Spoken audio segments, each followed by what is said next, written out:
A very good morning, class.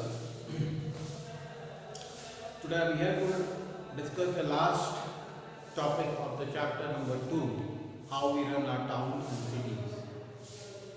In this we have come across, we have seen already the role of municipal corporation, what are the functions that it performs, how are the elections held, how are the persons elected, how is the chairperson, how is the head person elected, and what is the official rank given to such designated post, to whom are they answerable, and what are the basic works that they perform. But the work is not possible if there is no income behind it. So, the topic of the day is sources of income for municipal corporation. Sources of income for municipal corporation.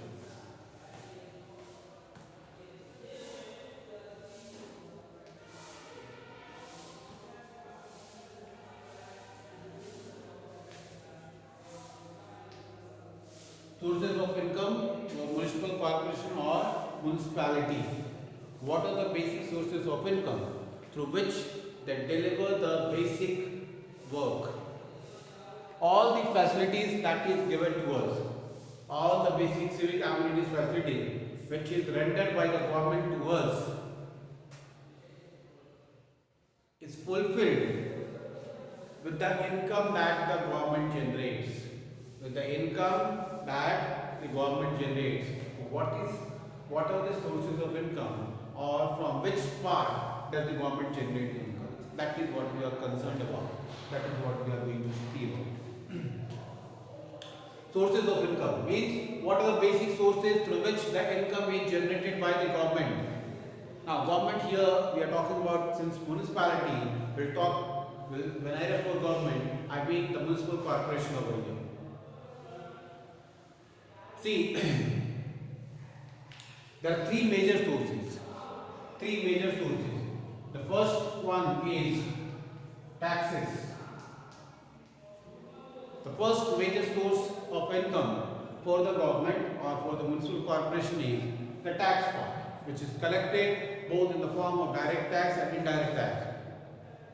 Direct tax are those tax which are paid directly by the user, and indirect taxes are those tax which are paid in an indirect manner by the user. Like for example, when you purchase a matchstick of ₹1, you pay amount to ₹1 included with the tax part. You see MRP, maximum retail price ₹1. Under it a bracket is there wherein the words are written as inclusive of all taxes. Means the tax part is included in it. So the indirect tax does not discriminate against the poor and the non-poor. It is equal for all. Direct taxes, on the other hand, is made on the income that we generate. We pay the tax on the basis of income. That is called income tax, is the example of direct tax. So taxes is one of the major source of revenue, is one of the major sources of income for the government. Secondly, the fees. Fees which is collected by the government whenever something is sold out. There are two parties engaged in it. One is purchaser, other is the seller. The moment the purchaser purchases the thing, he has to pay some nominal amount. That nominal amount is called fees. Example is, when a land is sold, there is one seller and the other person who purchases it. Mr. A sells it to the Mr. B. The moment Mr. B purchases it, he has to pay some amount of registry fee or revenue fee to the government. That is called as fees over here. Third is the government grants.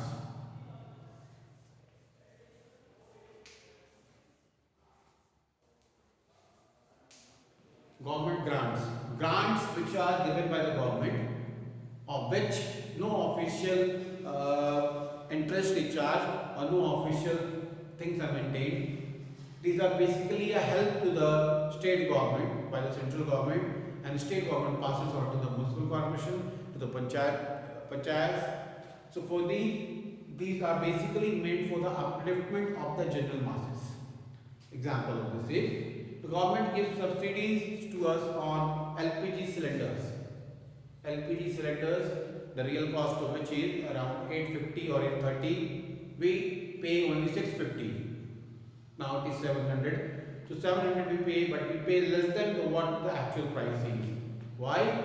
The government charges less from us. It is just because the government tries to be a helping hand to us.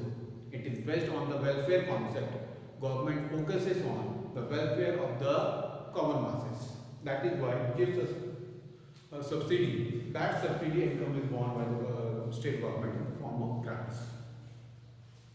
The other amount of charges that the government takes from us is the toll tax. Toll tax is a tax which is charged by the state government, transporting authorities. It is an amount which we are supposed to pay, to the state government authority, the state highway authorities. Why? Because we have come to a good roadways, to main roadways or to the 4-lane roadways. So we need to pay some sort of taxes to the government. That tax is again a toll tax. That tax is collected because with that tax only the other roads which are not in good condition can be developed. The fifth is water tax. Water or housing tax. These are those taxes which are charged from us on the different facilities that the government provides to us. Like every house is blessed with a tap water or supply water. For that we need to pay nominal tax to the government. We have houses, for that maintenance of the land records, of the revenue records, we need to pay some to the government. So whatever basic facilities that the government gives to us, for that it charges a nominal amount from us, and that nominal amount turns out a revenue source for the government. Revenue means income source for the government. So these income sources, when summed up, they become a big amount, and the government delivers its facilities, delivers its developmental objectives to the common masses. So class, with this we come to the end of the chapter 11. It's your duty to learn the functions and the sources of revenue of the government. Thank you class.